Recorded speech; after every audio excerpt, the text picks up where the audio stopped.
What's going on, everyone? This is Daniel with DV Studios, and today I'm going to demonstrate my workflow in Lumion 11 Pro to create stunning, beautiful visual graphics. So if you haven't seen my video already where I covered 19 brand new features and walked you through it in Lumion 11, I recommend that you see that video first and then watch this video. If you have seen the video already, which was part 2, I took a previous project that I worked on in a previous version of Lumion and I revisited with Lumion 11 Pro, and I made a lot of edits to it, and I upgraded everything, and I showed everything from the renderings to the animations at the end, just to show you how amazing and stunning Lumion 11 is. So this is actually the video that's going to demonstrate what my workflow was in order to get those results. So without further ado, let's hop right into it.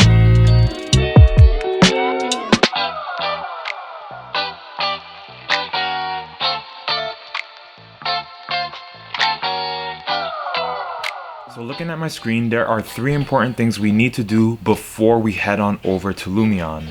So for this tutorial, I'm going to be working with Rhino 6 as my base program. You may use SketchUp or any other sort of program, Maya, etc. So the 3 things that we need to do is, number 1, organize everything into layers or groups and give a specific material to each layer. The second step is going to be to define a point of origin for our project. And the third thing to do will be exporting individual objects. So going back to point number 1, the reason why this is so important, and I spoke about it in my previous tutorial talking about Lumion Live Sync and its importance. Essentially, the way Lumion distinguishes different objects, for example, distinguishing this wall from the ground plane, is based on the material that you apply to the object.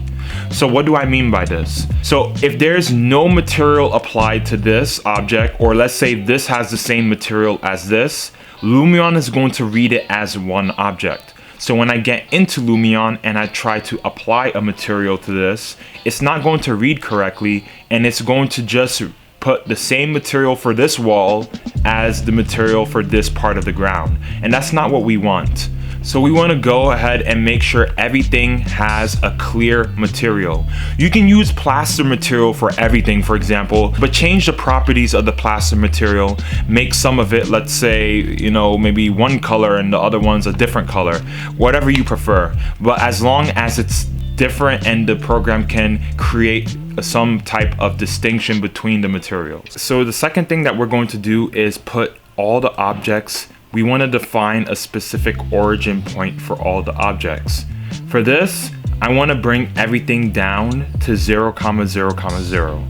So I'm going to highlight everything and I'm going to hit M on my keyboard, and I want this point here, this corner of the porch, to be at the origin. So I'll hit 0, 0, 0, hit enter, and now it's exactly at the origin. So the reason this is important is because when we export and import everything into Lumion, you're going to see shortly how we're going to do it. Because we're going to have to export things one by one, we want to have a common space for everything so that we know when we're putting everything in Lumion that we're putting it at the exact spot that it needs to be. Which leads us to the third point, which is exporting. So there's many ways to export your project to Lumion. You can hit Live Sync, which is what I would normally do, but for this tutorial, I am not going to use Live Sync at all. And there are several reasons for this. Reason number 1 is that when working with Lumion 11 Pro, it does require a lot more RAM than the previous Lumions. So if you don't have an up-to-date graphics card like me, for example, I don't have an up-to-date graphics card is what I meant. You might not want to have Live Sync running between Rhino and Lumion because it's going to take extra memory. I want Lumion to have as much memory as possible to run as smoothly as it can. And the next point is that there's something called animated phasing in Lumion 11 Pro. And once again, see my tutorial covering the 19 features on this program if you want to learn more about that. But for animating phasing, we need each of these exported models to be on different layers. Like the wall needs to have its own layer, the glass needs to have its own layer, etc. And the thing is, when you export a model to Lumion, it groups everything together. Although you can apply different materials to each distinct object based on the material that you give it according to the layer. Although it can do that, the point is that when you export the model, everything will still be together on one layer. So yes, there's an object distinction, but it won't be on separate layers. Unfortunately, we can't even hit this to export it as a collada file, which is going to basically do the same thing as LiveSync, just group everything together. Instead, what we have to do is export it layer by layer. This is why I mentioned earlier to put everything into layers along with the materials. By having everything on layers, that way you will be able to just hide what you don't need and reveal what you do want. And what you'll do is hide all the components you don't want to be included in the layer.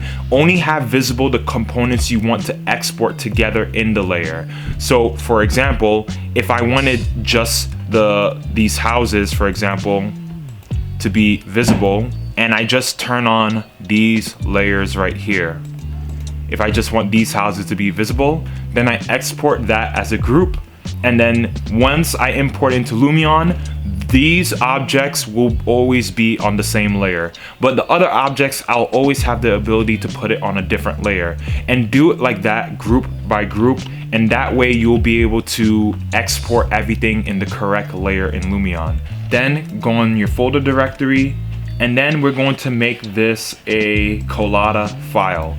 And then you name it accordingly. We can call it houses on site, for example. But I already exported everything into distinct groups, so I don't have to do this right now, but you can do this if you're following along with this tutorial.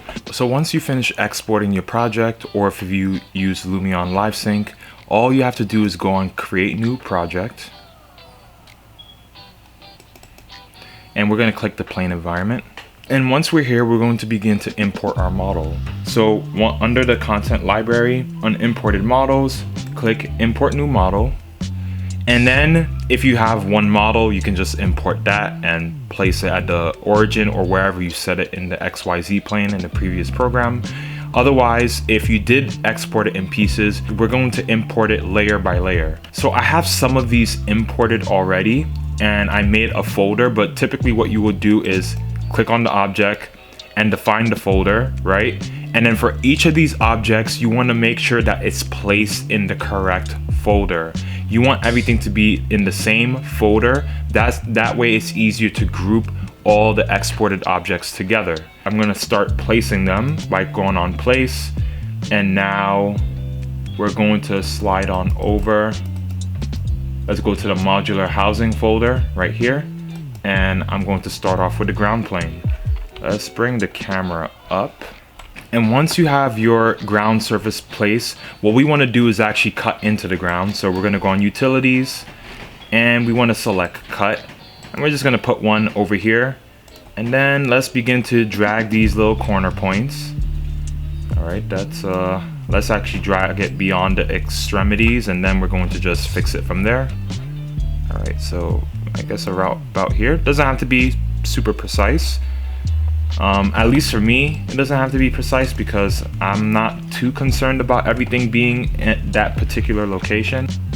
But even if you place everything into one layer, of course, at any point in time, you can begin to change the layer of each of these objects.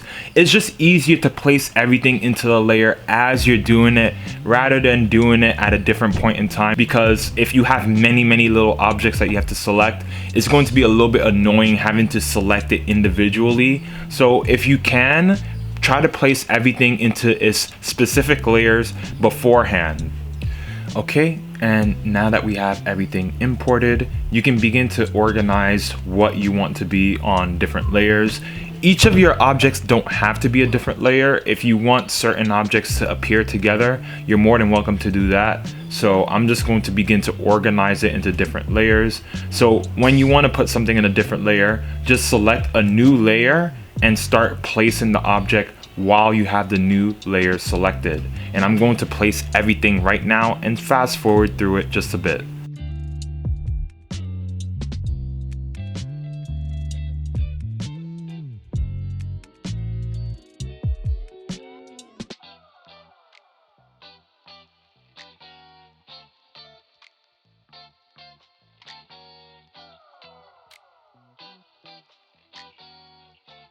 So I've just finished placing everything inside the model right now. And as you can see, we maxed out on the layers on Lumion. You can have up to 20 layers.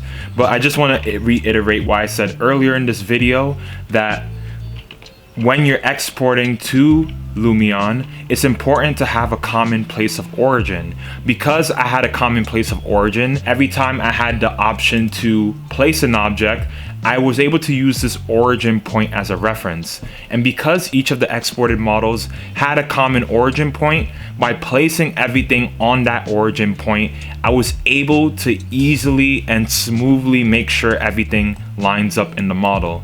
This does take quite a bit of time, but the end results are very nice because now you have so much control over all the layers. You can hide different components if you'd like, and maybe your thing is more detailed, maybe it's not as detailed. That's completely fine. It's all about what you want to get out of the project. For me, I want a very detailed animated phasing, so I decided to put everything in layers, and it just makes it easier also to work on the entourage. Like if I need to look inside my building, I can go to my roof layer and just hide the roof and also hide the ceilings, and that way I can begin to look inside my model, and it's just going to make it easier for me to navigate as well. So having that origin point is really good. But let's say you put everything on the origin point and it doesn't line up. Well, that's not an issue either, because for each layer, what you can do, let's say I wanted to start off with my ceiling layer, or let's say I wanted to start off with my layers for my beams and frames, which is this layer right here. So everything that doesn't line up, all you have to do is select the layer, select an object on that layer, and the layer will pop up. And then what you're going to do is select all objects in the same category, or another way to do it is to select all identical objects. And once you click that, click Align Positions. And in that way, it's going to begin to align everything to make sure everything is straight. And you can do that for each layer. Click Align Positions. That way you can make sure everything is lined up properly the way it needs to be. And that just to make sure that nothing is floating and nothing is sticking out or placed slightly off center inside your model. So once you have everything exported and nicely aligned in Lumion, the next set of steps that we're going to follow is one, we want to begin adding materials to all of our existing imports. The second thing is to begin to add entourages. That includes additional furniture if you don't have in your model, adding trees, shrubs, birds, wildlife, all those things. And after that, we're going to begin to customize the environment as well. So let's start off with adding materials. So we're going to go to our material category. And I have a particular material in mind, but I'm just going to briefly demonstrate how to add material. So this is what I was talking about regarding in Rhino. You want to export something with a specific material just so that everything is read as a different material. You do not want this to be the same material as that. So we want to give everything a distinct material. Click on the material we want to change. Go on the category that applies to your material. There are various miscellaneous materials for outdoor and age surfaces. There are indoor types of materials and outdoor types of materials. We're gonna go to outdoor. I have a particular material in mind for this. So let's begin to look at our previous render and see some of the materials that we've used. So here we had some type of siding, but it's not as heavily defined as the material I selected just a moment ago. So let's actually go and change that a bit. To me, I think this looks pretty good and similar to what I use. So I'm going to go with that for the exterior walls. And now for the cladding. Every time you finish adding materials to a particular layer, I recommend hitting save, because the thing is, if you add materials to, let's say, a bunch of different layers, and let's say you look back and you're like, well, I want to just undo something that you did, you won't be able to do it because unfortunately there isn't a proper Control Z function in Lumion at the moment. So I recommend saving changes and then go back and continue adding the material.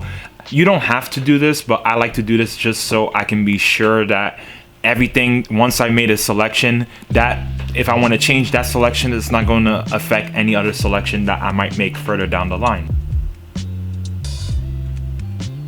if we click choose color, we can pick the RAL color picker, and we can make this, let's say, a type of brown, so that now when we do the colorization, it's going to be a shade of brown rather than a different shade. And the RAL color picker, just so helpful, because now I can experiment with different shades in this category.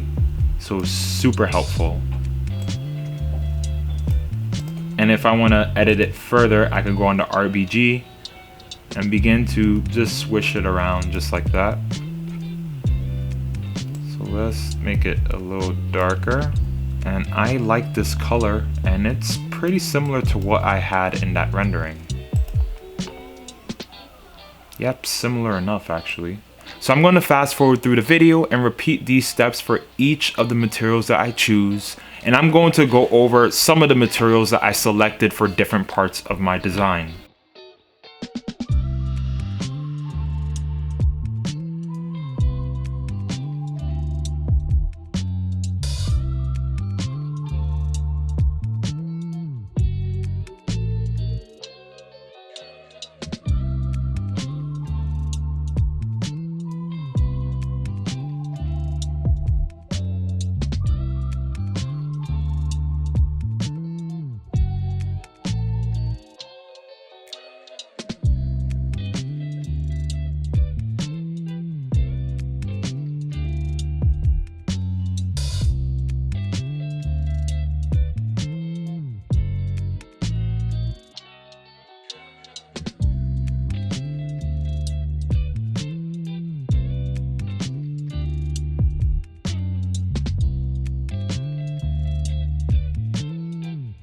So now we've applied the materials to our site for the most part, and now we're going to move on to the next step, which is working on the entourage, including the grass, the trees, shrubs, and all those things.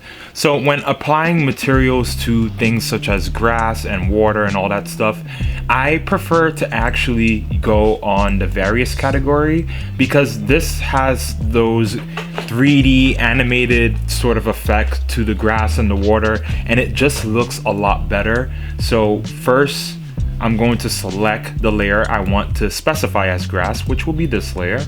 We're going to go on various, and we're going to go on 3D grass.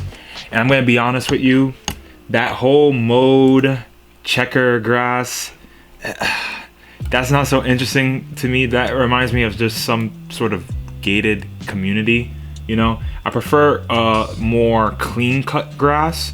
For me, it feels a bit more natural, or even something where it's a little bit wild, something like that.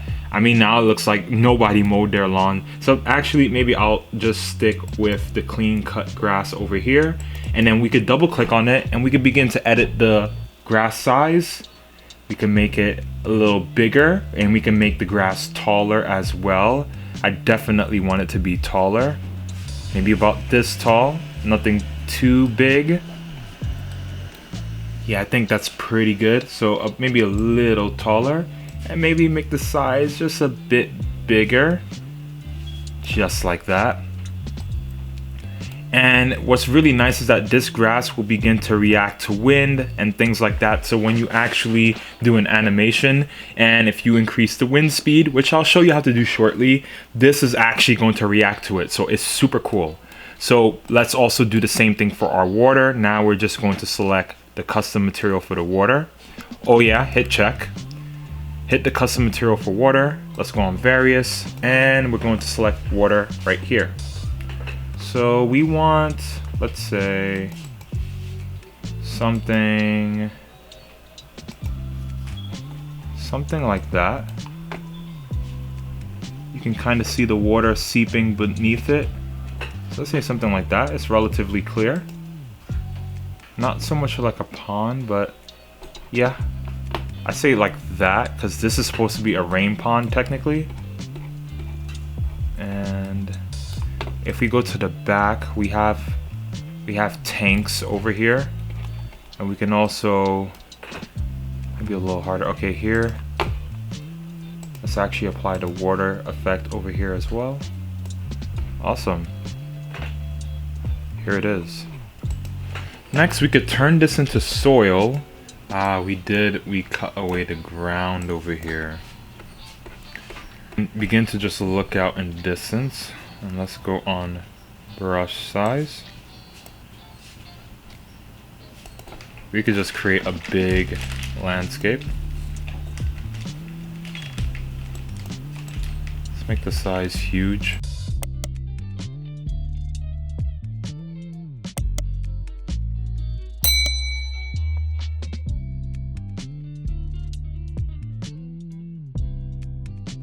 Technically, there isn't a hilly landscape where this project is actually located, but I think it's gonna just look great for the entourage.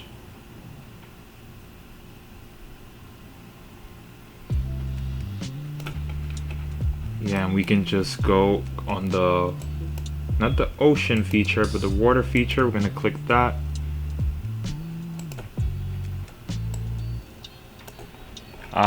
Just like that.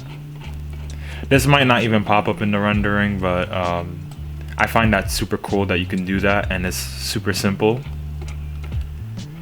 What we can do, why don't we make a valley of water right before the mountain range? Let's do that. So we're gonna go back on landscape. We're gonna lower it. Let's change the brush size.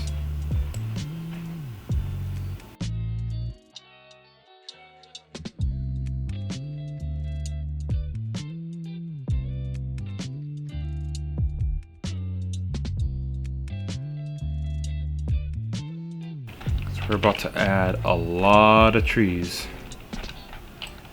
And I know this is pretty far from the site, but it's really good to have like a nice background.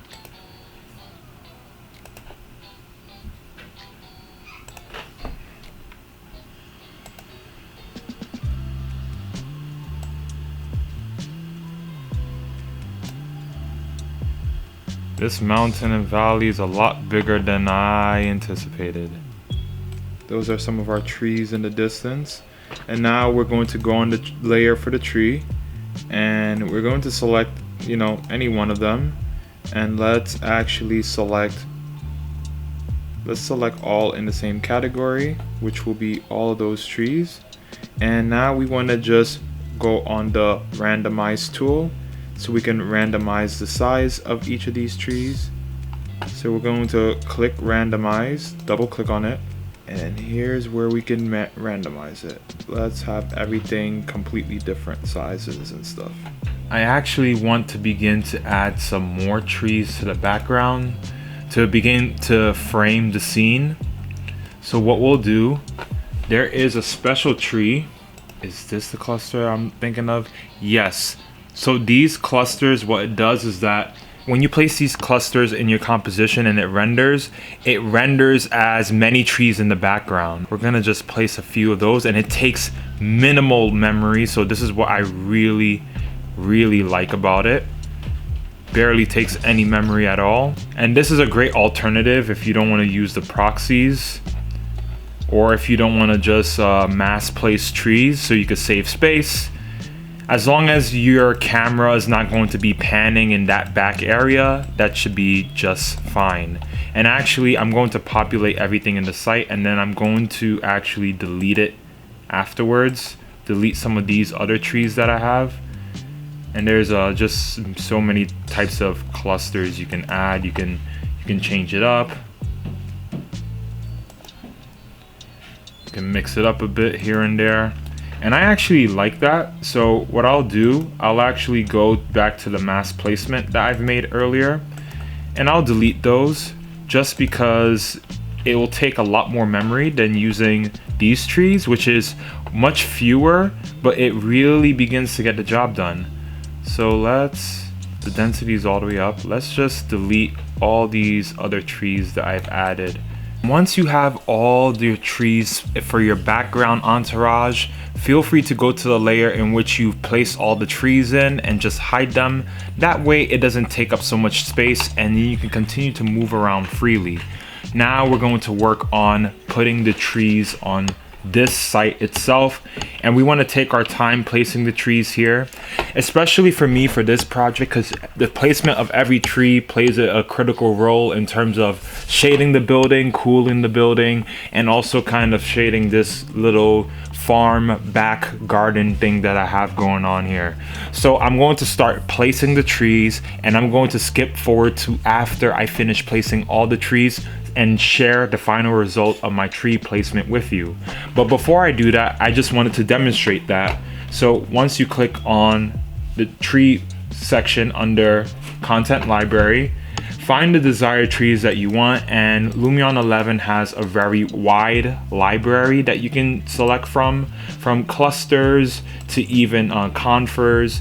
All these things can be found in this library. Broadleaf is perhaps the largest category with about 15 pages, I believe. Let's see. Yes, or well, more than that. Wow, 20 pages.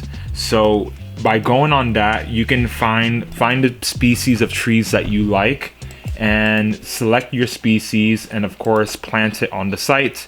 And once you begin to plant the species on the site, and if you really like this species of trees, you can also put it in your favorite category. That way it pops up here and it'll just be easier to find it next time. And once you do place the tree on your site, let's hit M on our keyboard, you can just begin to apply some basic transformation. You can rotate it, you can scale it.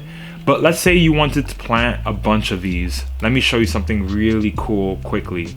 So we're going to go on our place tool, and we're going to have single mass placement. We're going to pick this line, and we're just going to draw it in a line literally. You know, we could click anywhere that we want it to begin. You can begin to increase the number of items, like how many trees you want to pop up in this row. And you can even add different types of trees to add into that. If you want to mass place different types of trees, that's also something you can do. And you can do randomized direction, so it's not going to be the same. And you could also randomize the spacing, just so there isn't like the equal spacing between them, so it could feel more realistic. And you can also begin to offset it here. So that's a really cool way to do it. And also, actually, I want to show you this once again. Once you place it, if you want everything to be randomized in terms of the size, select all objects in the same category, and then go on the randomize size button. If you click on that and drag this slider, you can begin to randomize the sizes of the trees to create even more variation in your entourage. So with that, use those tools to your disposal in order to create a nice and beautiful entourage. So I'm going to skip forward now, and I'm going to show you the final result of that.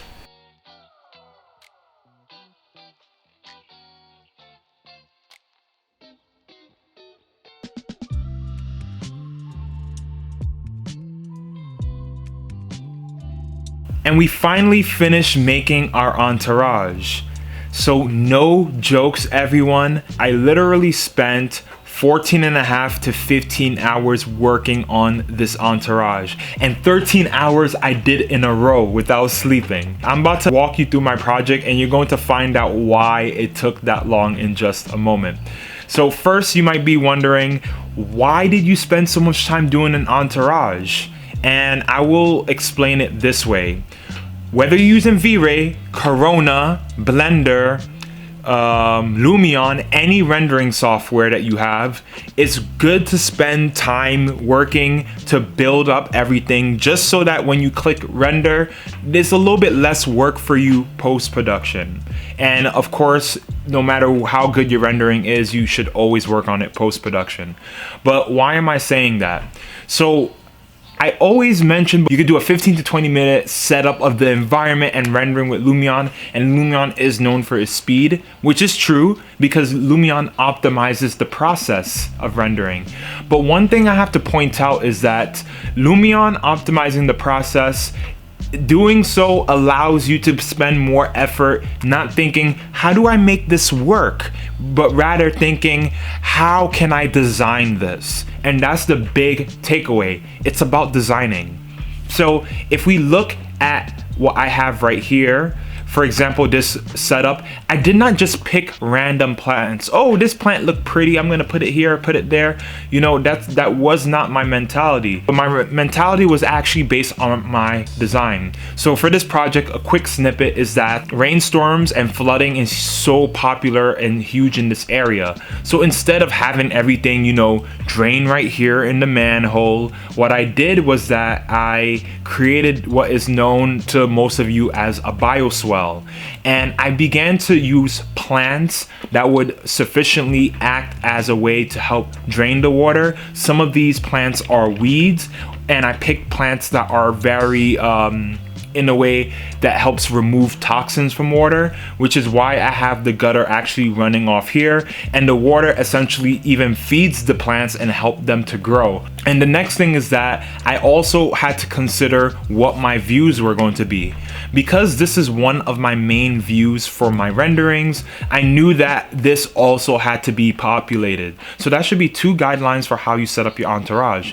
1, what is your design trying to communicate? And 2, what are your views that you're trying to render? If I'm not going to render everything that's behind me, I'm not going to spend time setting up all those nice greenery and putting so much thought into it. Some of these plants I had to actually substitute for something a little bit smaller, but even when I substituted, I actually made sure I substituted it for something that makes sense. So when I substituted it, the reason I did that was because I knew this was going to be my view and I didn't want the plants to block it. But there is a way around that. For example, if you go on the nature category and select the plant of your choosing, over here you're going to see this transparency dialog. And as you can see, as I drag the slider, it becomes more transparent. But because one of my objectives is to have a super hyper realistic rendering, it makes no sense for me to have some things that are transparent. It's just going to make it look strange. Still, you may wonder how it took me 14 hours. And actually, first, I just want to show you a few more things. The answer to that question will become really clear. First, we're going to hide this layer with the people and cars. And going here, I just want to bring you to this little moment. This is another moment that I want to render, which is why I began to put a lot of detail into it. And quick snippet number 2 into the project. This is a project I've done with Professor Nandini Bachi from City College of New York. And she's an architectural professor and a practicing architect. And we went to we were working with Corporation Jackson in Jackson, Mississippi. And several of us proposed some designs to them because they want to solve a housing disparity. But I might talk more about the project itself in another tutorial. But my point is, farming is a huge part of their culture. So I wanted to really begin to integrate that for the community. So as you can see, I had like this little moment where I really had to think of what this is going to look like. What does the garden feel like? And actually traveling there gave me an idea of what the garden feels like. It might not exactly look like your typical garden, but this tends to look more like the typology for their gardens. And because once again this is the view I wanted to render, once again I'm going to emphasize this, I modeled this. I modeled the stepping stones rather than having the material, because this gave me the ultimate form of relief. And I only modeled it as far as I needed it to be modeled, and for the rest I used the generic path with the material. But you know, let's say you don't have so much time to model it and all that stuff. One thing you can do to make your paths look more realistic is actually add relief to your materials. And I briefly touched on this earlier, but I'm going to demonstrate again. So let's select the material categories and let's click here. We're gonna go really close. And once you click the material that you want to add relief to, drag the slider. And you can see there's a difference. And it may not look huge on your screen, but when you render it, it's going to look incredible. And if you want to add further degree of realism to it, if you click this timer, you could go and weather the stone a little bit and make it look older. And once it renders, it's going to look very, very nice. A lot more realistic and not so much like a JPEG that you slapped onto a surface. So that's something that I really advise doing to be able to add some realism.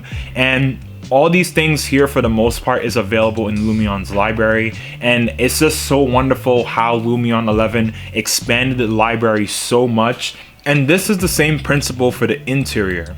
And now this is where I'm going to really nail the point. So I was working on the layout for the living room and the kitchen, and once again I have to tie this back to the layouts, the way you design and populate your place, your model for the entourage. It all depends on how you want to depict it. So do you want to do a rendering? Do you want to do an animation? If you have Lumion Pro, do you want to do a 360 panorama? Really will be an integral factor in how you begin to do your entourage. So if you want to render this place for a client, you do want to populate it enough so that you can get an idea that this space could be used for a certain program. But at the same time, if you want, for example, to do a panorama and you want your viewer to feel the space, be in the space, you want it to feel like an actual space. Now here's the thing, a lot of these things I actually didn't quite have before when I started the entourage. And just a disclaimer, I actually modeled all of the kitchen islands and the cabinets. I modeled all of it. Although Lumion does have a cabinet fixture that you can use, it wasn't really according to my liking or my design. Don't get me wrong, it looks very, very good. It looks very good. I am just saying that I wanted it to have a whole and complete design. The thing is, before I had the cabinets, but I had no drawers, no cabinet doors, and this was just a flat top, right? So the thing is, I wanted it to feel like an actual space. So when you're looking around, you're like, that's a kitchen cabinet and not just like a floating box on the ceiling. So I actually went back into Rhino. I was modeling the doors. I modeled the sink, not the faucet. Lumion actually has the faucets for you. And actually, just to quickly show you that, if you go on indoor, you go on plumbing, you can find all these different faucet types. So once again, please explore the libraries. There are bound to be a lot of hidden gems in there. And with Lumion 11 Pro, there are so much more gems added on top of those gems. So it's a gold mine. You know, as I had all these fixtures in the kitchen, like that was part of the reason why I felt motivated to do it. Because I was modeling, I was like, hey, why not make it super detailed? So I even have that accent on the door. And I modeled the stove, of course. I even modeled this grill. And the more details I added, I found that this empty room started to feel more like a space. Architecture is more so about the design, the layout of the space. But also I would say part of architecture is the experience of the space as well. What's really remarkable about this, and how I really want to nail the point to each and every one of you, is that Lumion just makes it so much easier to add these things. Honestly, this level of detail would take days with other rendering softwares because you have to get the model right, you have to do this. Even if you're importing model, there's still quite a bit of work you have to do to them to make the model fit right into the environment. Don't get me wrong, this is not a bash on any other rendering software. My point is that with Lumion, because they say, hey, we're going to do the hard part, in terms of, you know, helping you figure out how to do it. This allows me to spend more time thinking about how does it work. So I want to really communicate that point with this lighting fixture. And the way you add these lights, you go on your indoor category, and then you're gonna see the lighting category. And if you go to the second page, you're going to get your railing just like that. And there are different sizes, different specs for the lighting that you can use, so much variety. And this is wonderful because now I can spend less time thinking, okay, I need to download a lighting fixture, or I need to model this lighting fixture, and how do I do this? How do I make it work? How do I make it glow? All these things. But then now all you have to really think of, because the tools are available for you, and you can even import your own models. So all I really had to do is really focus on the placement of the light and understanding how it's going to illuminate the room. Don't get me wrong, I didn't do any sort of lumen calculation as I mentioned before, but still that's just so helpful that my time was streamlined in that sense. So believe it or not, I was saving time. You know, and that may sound ironic, but don't think of the 14 to 15 hours I spent working on the entourage is because it was just hard to place things, but think of it as because things were so easy to place and configure, I was able to dedicate more of my time to thinking about designing the space. Interior design, basically. Also modeled the interior doors, and I even added these grooves. The doorknob though was my limit, is where I drew the line, but don't let it be where you draw the line. Model those doorknobs. I really had a lot of fun doing that, and even things such as paintings, you can access that as well. If you go on indoor, it's going to be in decoration, and there are 15 pages for decoration. You can add books, candlesticks, all these things, and it's these different frames, clothes, and there's just so many ways you can begin to make your space feel like it's populated, even if you don't add people in the space. And even look at this bedroom. You can even have clothes in your closet. There's no way to actually open doors in Lumion. I actually modeled it that way, and I imported it because I wanted it to just feel a little bit more dynamic because it's a static object. And once again, certain furnitures, you can just change the color just by clicking on it and going on the RAL color picker if you want to just pick from a certain category. And from that category, you can even begin to fine tune it using this. So that's a wonderful feature that was added to Lumion, and I think it's just so helpful in terms of getting the right colors. This is actually not even the original color of the chair. It was much more of a yellow hue, so I was able to change the color of the chair just so it blends in better with the dining table. And the last thing I mentioned was weather, and I'm going to talk a little bit about that now.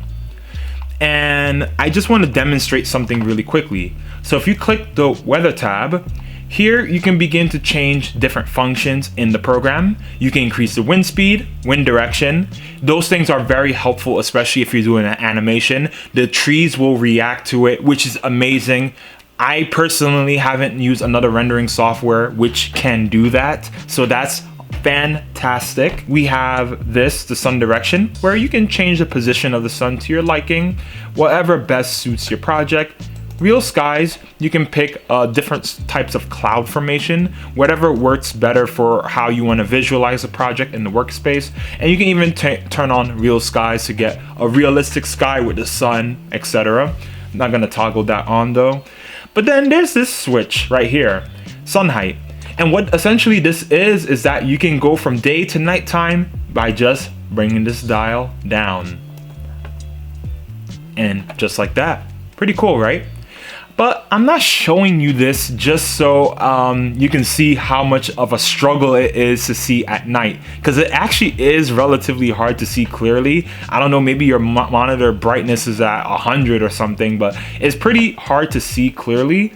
But I want to show you something pretty interesting. So if we turn on that layer, wow, just like that. And our garden is glowing. There is a life to our garden. How beautiful is that? You can actually imagine yourself walking through the space at night. And did I just turn on the light by turning on the layer? No. Well, basically what I did was that I had all my lights on this layer and I just turned it on. And that's how simple it is to turn my lights on and off. And that's also to reinforce why it's important to work with layers in any program you're working with. You know, turning off the ceiling, the roof actually made it easier for me to look down. And I'm going to show you really quickly. I can look down into my space. And having this vantage point allowed me to easily and more fluidly place certain objects which otherwise might have been a little trickier to see in the space. You might say, oh, how did you do it? And trust me, my friend, it is much easier than you think. Look, this is going to take us literally 30 seconds. Let's count. So by going to our indoor layer, we just need to click on lighting, and we can pick on any fixture that we want. We're gonna pick this garden lamp. And you will notice that it has a glow, but it's not glowing as intensely as it is over here. Well, we'll solve this right now. Click on lights, go on Omni Light, and this will add a nice glow to your light.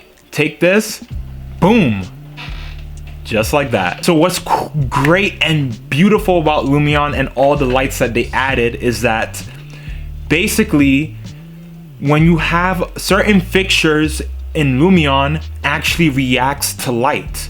And these things have different lumen levels, right? And all you have to do is take a object or fixture that is intended to have light and add a light source to it, and it will glow. You see, if you want to make this brighter, you can even add another one if you like. But the thing is, I just want to preface first by saying you can just click on the singular one and make it brighter, but it might feel a little too powerful, too washed out. So maybe add in another one is the way you want to do it. And then you can even reduce the brightness. You could increase the fallout. Maybe it doesn't spread that much. So there's so much variety to doing that. And that took like 30 seconds to do. And I followed this principle for each and every light that I added, including these lampposts. Your lights are under outdoor. Well, there are also indoor lights, but we're focusing on the outdoor ones. And you can even get traffic lights, street lamps, all these things in this category under outdoor, and go to lighting. And then your lighting is literally under lights. And you could get omni light, area lights, and even spotlights. And let me show you what the spotlights look like. We can see that now it's shining down like a spotlight. And I reduced the brightness for most of them. But all you have to do is literally select your desired spotlight. And with Lumion 11 Pro, you can upload your custom IES if you'd like. And actually, I wanted to share, if you don't have any custom IES, let me take a moment to share one with you right now. You can download manufacturer custom IES for free on this website, ieslibrary.com. I'll put a link to it in the description. You can also go here. Another good website is leomoon.com, where you could download different packs. And it's just such a great way to get a variety of light. You can get your specific specs, you can get your manufacturer's specs and actually put it in your project rather than using some random light in which the space won't be lit like that in reality. So I wanted to share that with you. I'm gonna put both links in the description. And then if you wanna load your custom IES, all you have to do is put any light, put any sort of spotlight, and then select that spotlight. And once you select that spotlight, click load IES profile. It'll take you to your directory and then you select it, and then it's gonna automatically replace it. And that's really nice, and this is going to be such a cool rendering. And if it looks this good in the preview, I can't wait. I am excited. That's a huge way that Lumion streamlined the process. Not only can you get accurate lighting, manufacturer lighting, but you can do it in literally seconds and spend more time figuring out, where does this light go? How should I place it? This, that, rather than, how do I turn on the light? If you ever try to do lighting in Revit, you might know what I mean. And that's another major reason to upgrade to Lumion 11, especially because custom IES is part of this new version of Lumion. With all that said, now we're able to move on to the final steps, which is going to be our renderings. And if you want to also do it, you can do animation. And if you're able to and have Lumion Pro, you can do animated phasing. So in order to begin to set up views for your rendering, you go here. I actually already began to take some desired views for my renderings. You set up your view on your camera and you hit store image. And then from there, you can begin to tweak it further.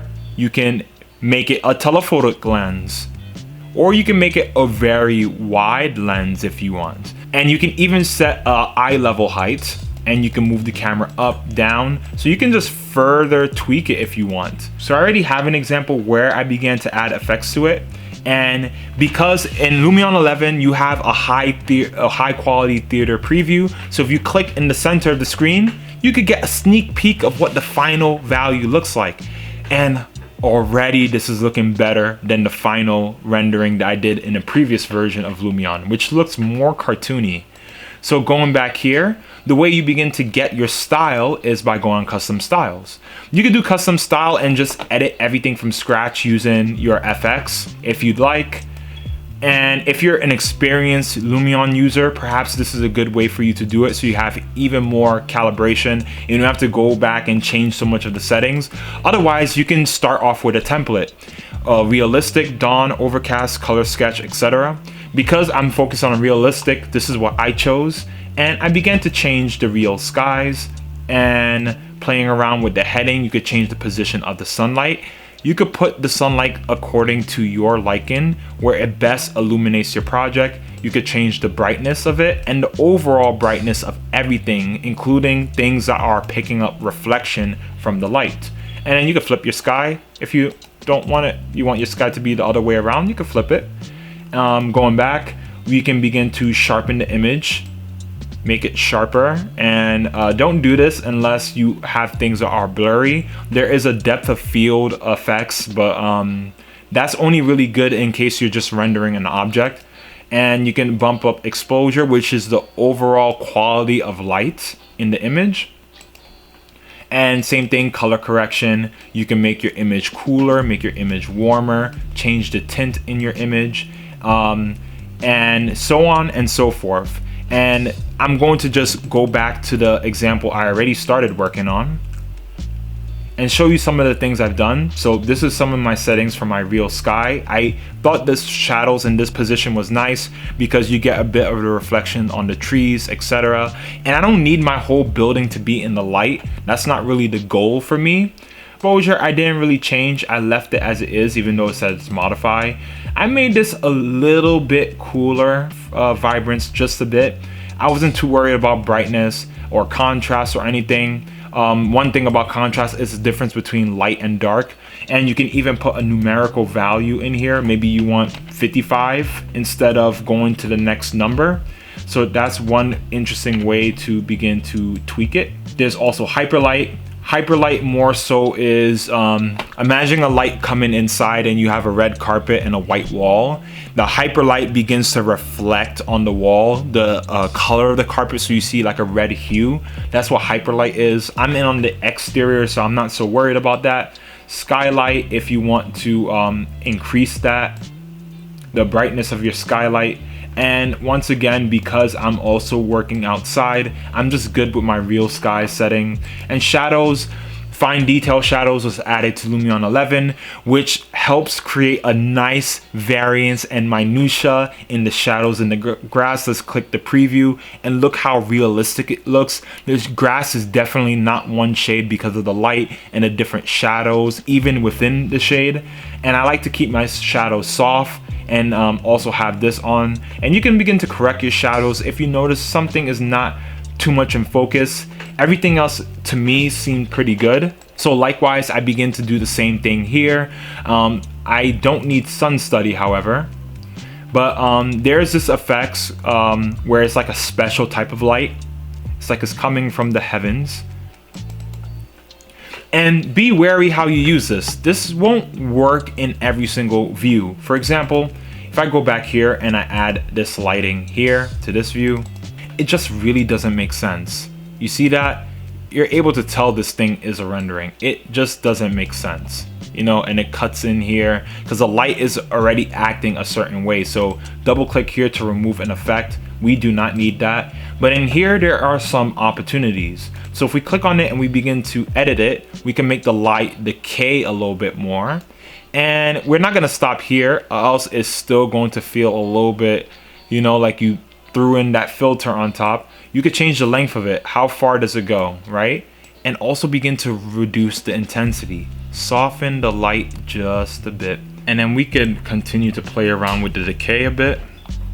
If you want to increase it, you can do it. Maybe increase it just a little bit. And so far so good. And if we go back, we can also go here and begin to bump the exposure just a little bit. Maybe increasing the intensity of the shadows a bit, because this is like a garden setting. So creating a bit more variance in the shadows for me makes it look and feel a bit more realistic. I'll even put it to 1.3. So this is basically the process that you would follow. You can play around with different templates. For example, here we're having an interior shot, so maybe things have to be a little bit different for this rendering. You could use interior render, but I don't like it so much because there are a lot of little effects that they add for this that you have to really begin to edit and curate. I like to stick with realistic and then add what I need to add to it, and just to have a bit of consistency. But speaking of consistency, if you have a set of effects, let's say you work pretty hard to edit it, but you want to also apply the effects to, let's say, videos and all these things without having to do everything all over, you can literally click here, menu, file, save effects, and when you click save effects, just pick the location you want to save it to, and then save as. And then all you have to do if you want to load an effect into a project, let's say I want to load it, let's actually make a copy of this right here. Let's say I want to load the effects here. Go on file, load effects, and go to your directory where you have the effects saved, and it will automatically be applied on top of your image just like that. Of course, we do not want to use these effects that we use for the exterior in here, so we're going to begin to change that just a bit, but that's just an FYI and another great way to save time. Thinking the style could be something like realistic, and one of my lights do not have the correct placement, so that's something I probably want to change right now. So I can go, you could hit the model space and we could go into the image, and then we could select that light and we can change it. So I have an omni light in this area, and I think I'm just going to delete this light. It's not really working too much for me. You can bump up the exposure. I think already that's starting to look a lot better over here.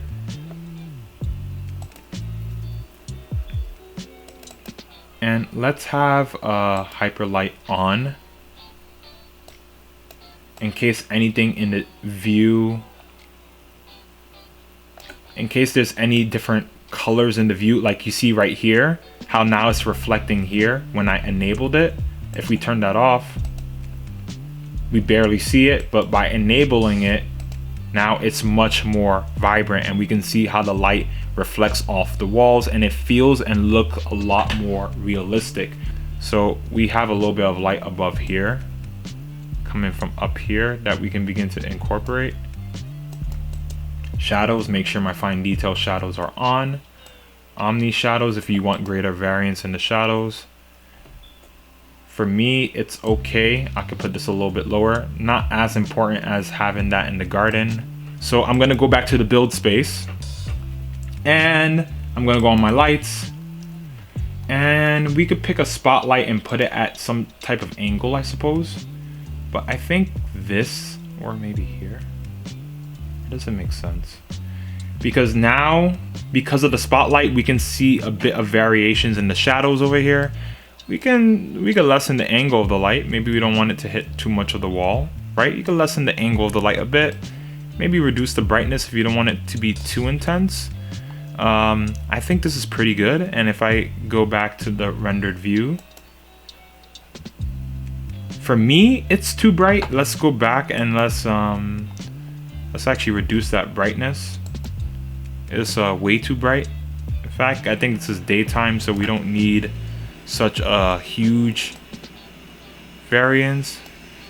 I think shadows should be I want to put shadows to high, so there's greater variance in the shadows as a result of the light. This would be great at nighttime though, don't get me wrong. Let's go back to this view and let's update it. I think even lower for the brightness could be good. And I honestly think that is fine. But I just realized that now we don't see this light anymore. So what I might do is move the light a little further down and reduce the brightness just a little bit more. Try something, you test it out, you try it again, test it out. And that's the best way to get the best sort of result from your renderings. You don't want to just slap everything on and hit render and say, haha, I'm done, you know? But take your time, take a look at it, see what works, see what doesn't work. And it's this whole back and forth thing. So people who say there's like no work in Lumion, it's completely untrue. The only thing is that it's streamlined, you know? Fantastic. This is wonderful and exactly how I want my rendering to be. I don't mind this area being darker because this is daytime. Maybe you have one or two lights in your kitchen in the daytime, the areas are darker, but this is fine for me, and I can still see the variation in the light and all the minutia in the shadows. So this is great for me. And this is really the process for setting up your renders for your photos. And all you have to do is click render when you're ready, pick the resolution, and it will literally take a few minutes in order for the render to be complete. I'm gonna render everything at the end, and I'm gonna have to stop screen recording when I render, just so all my GPU is focused on Lumion. So I'm going to render at the end, but for now, let's move on to the next step, which is setting up an animation. So now, in order to begin to create an animation or access the timeline for animation, instead of the photo icon, click on the movie icon, and what you're going to do is go on record. So basically, position your camera where you want to start your animation, and then from there you're going to click add to camera keyframe, and this will create a keyframe in terms of movement. And this is my first keyframe. Let's say I move in,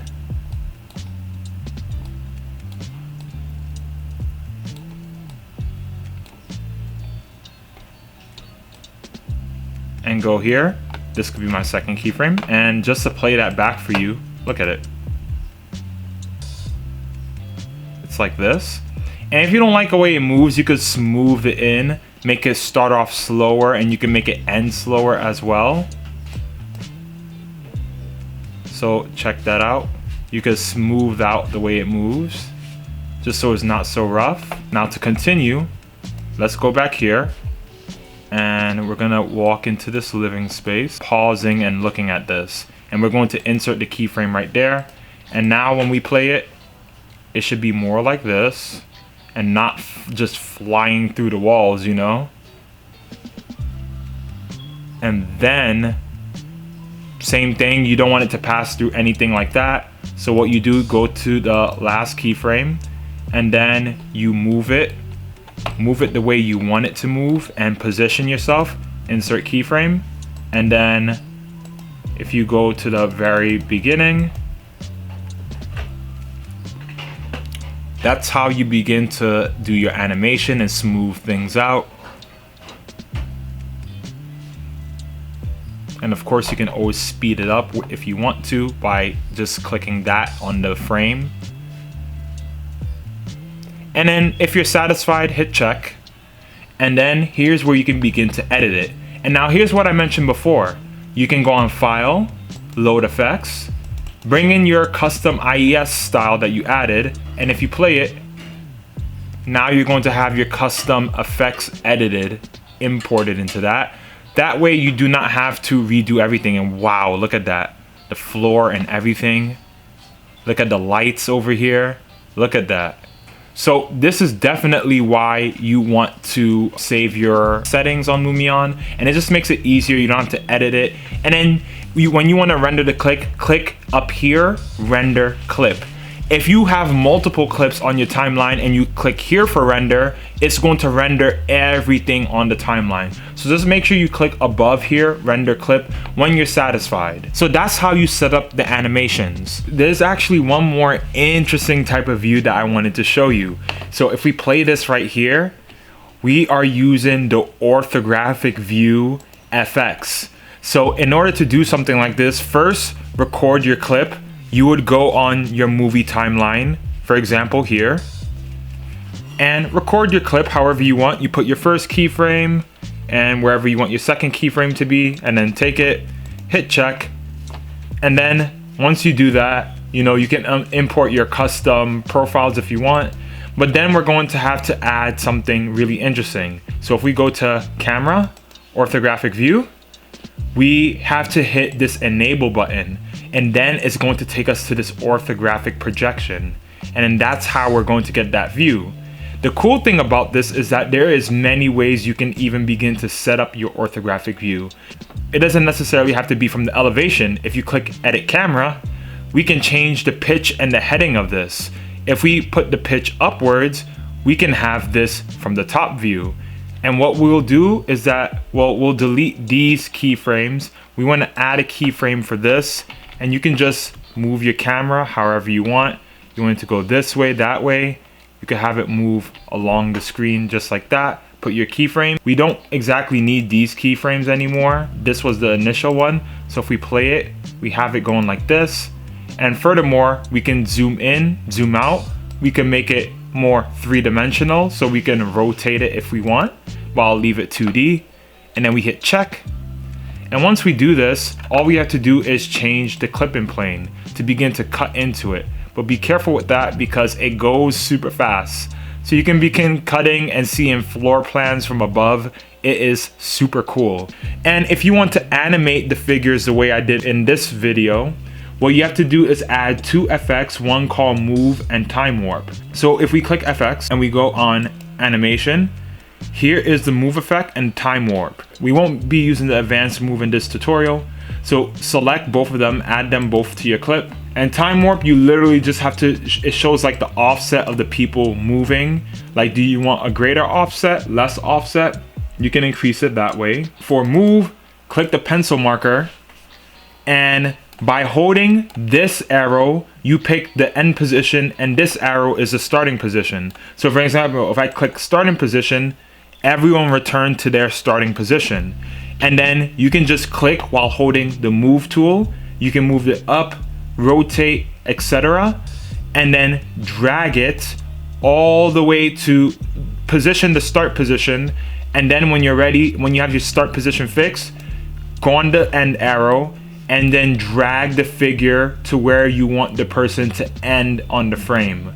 And then as simple as that. And do it for each of your object and hit check. And that way you're going to have moving objects in your frame. So I have a majority of the desired renders and as well as videos that I want for the different sceneries. So the final step for us will be to work on the animated phasing, which honestly is one of my favorite things that was added to Lumion 11 Pro, but at the same time, it can be a little tricky to do it if not done correctly. So the first thing we're going to do is go to the movie timeline, and from the movie timeline, we're going to record a new one. So the first step essentially is to record the path of the camera. What do you want the path of the camera to be as it's looking at the thing build up? I saw a really cool one that Lumion did not too long ago where they're actually moving you through the space as everything is falling together. We can begin to do something like that. Let's say we're moving around the block and it's building up, and let's say the finishing touches, we begin to see that as the camera pan upward. So step one, we're going to plot the course for our camera to move. And then step two, through layer visibility and of course the animated phasing effects, we're going to begin to dictate what layer pops up, how it pops up, and the order in which everything shows up. Maybe the way mine can appear is, let's say the overall site pops up slowly, and then you start to see everything pop up, and let's say the trees start to pop up one by one, and then by that point I bring my camera towards the ground. Let's say I bring my camera towards the ground, and that's when we start getting all the interior walls popping up and all that cool stuff. So I think this will be the first position for my camera. You're free to do the same with your design. Just follow along. So we've gotten a little bit closer, right? So I'm thinking the position, we'll worry about the speed in a while, but I like that movement. You see that movement, and now we're getting closer to the ground. Now we want to pause it, and then the next keyframe from here, let's actually try to bring ourselves down to the ground, right? And then by this point, we want some of those things to start falling into place, maybe the interior walls, right?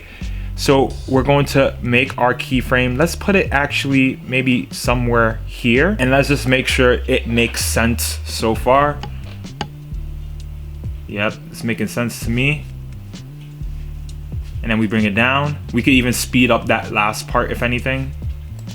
So let's go here. Let's continue forward, and let's have this fall into place. And I can imagine, let's say we go inside this window, and then this is when the exterior wall pops up. That would be super cool. And then we're still moving through the space, and maybe some of our furnitures and fixtures appear at this time. So let's just review that. We're not gonna do something too crazy, but Oh yeah, that looks good. So far so good. And then from there, I'm guessing the next set of keyframes, since we have the exterior walls, maybe I think the ceiling has to be on by that point, and perhaps through here. And well, first let's stop here. We're gonna go through here, stop, and then maybe here's when we can add some people. And then maybe this structure then appears. So let's see between there and there. Yeah, so we rush out the window. The boom, the people pop up. Oh, we twist it upwards. And you know something? I think that's going to look pretty good. And I think we can just end it off by going up and maybe higher like this, and just take a nice look at it like that. So the first thing you want to do before anything is add your custom style, because if you load your custom style afterwards, it's going to reset any effects that you add to it, such as, you know, the animated phasing. So do that right now, or just create your effects right now from scratch, whichever you prefer. And I just for FYI, I've done a lot of different clips I'm gonna render. Do as many as you want. Just follow the same procedures and add your effects. So what we're going to do is we're going to go on FX. We're gonna add 2 effects. First things first, we're going to need the layer visibility effect added, and we're going to get back to that in just a moment. Second thing that we want to add is the animated phasing. So in the layer visibility effect, we can determine what is going to be visible from the get-go and all that stuff. But before we actually, you know, hide layers and then show layers, let's start off by working with the animated phasing. So at this point in the video, we want everything should be basically invisible at this point, right? The people, cars, all that stuff. We want just the ground to be popping up. So we're going to hide many of our layers up here. This is going to help us select everything, and this is why it's good to have it in layers. The more layers you have, the more detailed your animating phasing will be. So it's tedious in the beginning, but it's well worth it as you're editing. You have way more control. So definitely hiding that, definitely hiding this, hiding that, hiding even the properties. We don't want the ceilings. So we want this to, I want it to rise from the ground. So it'll be something more like, and now we have to select what objects we want to rise from the ground. Phasing animation number 1. You can also rename this phasing animation site, just to make it clear what we're doing on this layer. And we're gonna add multiple layers. What we're going to do is select everything that pertains to this layer. So first thing that we're going to do is select the imported model to pop up. And that's just about everything in terms of the street pole. And what I'm thinking of doing is perhaps even dividing everything. Maybe I just divide the trees and that into 2 parts. Now you see this pop up from the ground. If you look here, everything here pops up from the ground. Animate the trees. I think that'll be a nice way to divide it and have the trees just pop up by themselves.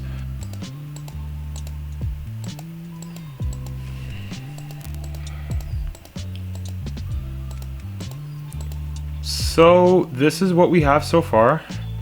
I'm going to begin to hide some of the other layers, and we're going to follow the same process for each layer. So for each layer you come across, follow the same process. If there are things that you're not selecting that's on a certain layer and you don't want it to pop up earlier, all you have to do is go back to effects and click layer visibility. Hide the layers, you click the keyframe at the point in the clip you want it hidden, for example here, and then turn off all the layers, and then move forward, drag this forward in the clip to the point where you want it to appear, and then hit the keyframe and then turn on the layers. When the layers are blue, it's on. If it's grayed out, that means it's not on. From now, I don't need to do this, but I'm going to continue doing it the way I've been doing it so far. I'll call this buildings. and this is where I'm gonna have all my buildings. So now let's hide the layers that are not prevalent to what we're trying to select, just so we don't select the wrong things. So this is everything of or relating to the building layer. So let's select everything. Yeah, I think that's good so far. So we've done the site, the trees, the building. I think next, some of the features that we want, around 7 seconds. Let's have this rise before 7 seconds. I think also for the buildings, as the building comes up, I want also to include the porch in there. The porch and the shared spaces should be included. When you import everything in groups, into separate groups, it's just way easier to select your objects. So for example, let's hide the beam and frame layer because we don't need it anymore. I can select my interior walls, my interior floors, and my stairs. Boom, that's it. Easy, just like that.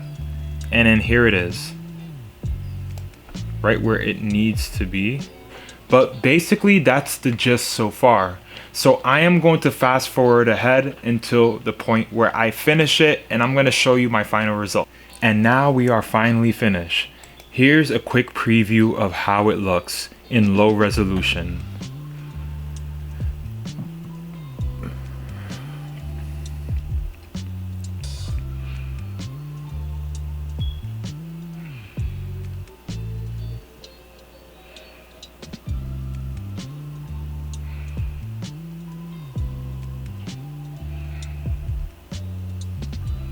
Only thing I think I'm gonna fix is actually put the grass layer on the same layer as the beam. I'm going to do that quickly. And that is the animation. So just a quick overview of how I did it. So for me personally, I did not need the layer visibility effects. And the reason for that is because I organized everything into layers in such a way where I was able to deselect certain things and make it really clear what I was selecting, and I didn't really have to go back and forth and really try to get something because everything was in the appropriate layer that it needed to be. And that's to re-emphasize that it's important to put your things in layers, and the more layers you have, the more detailed your animated phasing can look. But if you just export your whole model together, the entire model is going to fall down. If you export your model in 3 pieces, only 3 pieces are going to come down or rise up.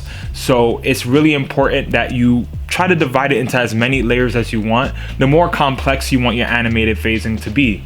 So I just divided it into a series of layers. I had my first layer for my site.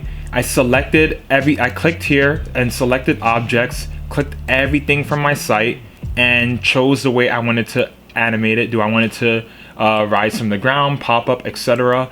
So I chose that animation, and then the next set I picked the trees, and I wanted it to stagger a bit so not everything pops up at the same time.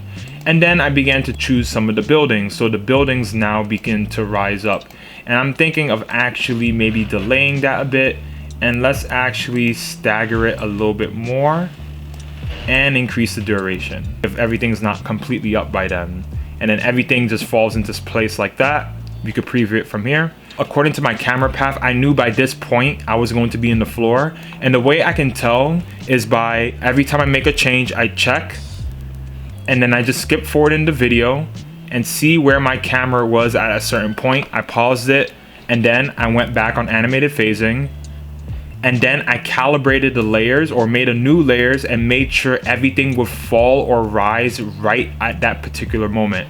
And I did this for each layer. So I would do this, then I'll go back into the clip, move a little bit forward, and see where I am in space. And if I happen to miss anything in the selection, the more objects I added to a particular layer, the more the basically the plot of land started to clear up. So if there was any objects remaining that I haven't selected, I was able to select it and add it to the appropriate layer. And I kept going back and forth like that. And you know, even this thing with the window, at first the window was popping up here, so I had to like go back and forth with the video going up here and then going to animated phasing and make sure that the video timeline, by the way, you can do more than 5 layers. Here are my other pages. So I have 12 layers total, and some of these layers, of course I don't have a layer for all 20 layers, but some layers where I was able to group together, so I did that. And of course you can do that too. I had to keep going back and forth and time the window right, because when it closed from a distance you couldn't really see it, but the closer you got to it, you were able to tell what it was and what was happening, and so on and so forth. And I timed everything, had the people, I wanted the people to pop around this time too, right? Once you get outside, I just timed this part as well. And that's pretty much all there is to it for doing animating phasing. So it's not hard, but it does take time. This took me probably a little bit more than an hour, about an hour roughly, to really get it right, because I went back and forth, calibrated it. I wanted the timing to just be impeccable for this. We have our renderings here, and we have all of our movies over here. And if you are interested in doing 360 panorama, you just have to click 360 panorama and choose where you want to create your panorama. I want one, let's say, of the street view. And of course you can add your custom style as always. Let's put the realistic render. So I want to create a preview of this moment right here. So I just have to take the shot and then just hit render with 360 panorama, and the program is going to fill in all the information that's all around it, which is very cool. And then last one. And once you have all your renderings, you could just go to your desired view and then click render to render that particular view. And for your movies, go to the clip you want to render and then render it up here, unless you just want to render everything in your timeline. And then for your 360 panoramas, likewise, if it says render all panoramas, if you just want to render one at a time, click here and it will render one by one. So I am going to stop screen recording so I can render, just so all my computer's GPU is focusing on rendering, and then I will show you all the final results.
So what are your thoughts? Amazing, isn't it? And it came out so good. And all this is possible by using Lumion 11. Some of these features that I showed in the video is available only for Lumion 11 Pro, but if you're a student or an educator, you can practically get Lumion Pro for free just by showing the necessary documentation. And of course there's a watermark, but that can easily be photoshopped or removed from the photo anyways. But if you are able to afford Lumion, or if you purchase a previous version such as Lumion 10, you can also upgrade to Lumion 11 for free. So what are your thoughts of Lumion 11 Pro? Honestly, I am in love with Lumion 11. It is so nice. It streamlines the entourage process. and allows me to spend more time to think and actually design. My ratings for this program honestly is a 10 out of 10. If that changes at any point in the future, I'll be sure to let you all know. But let me know what you all think of Lumion in the comment section below. While I still have about a week and a half left for my pro trial, let me know if there's any specific tutorials that you want to see. So be sure to like, share, and subscribe if you enjoyed this tutorial, and I hope to see you all in the next video.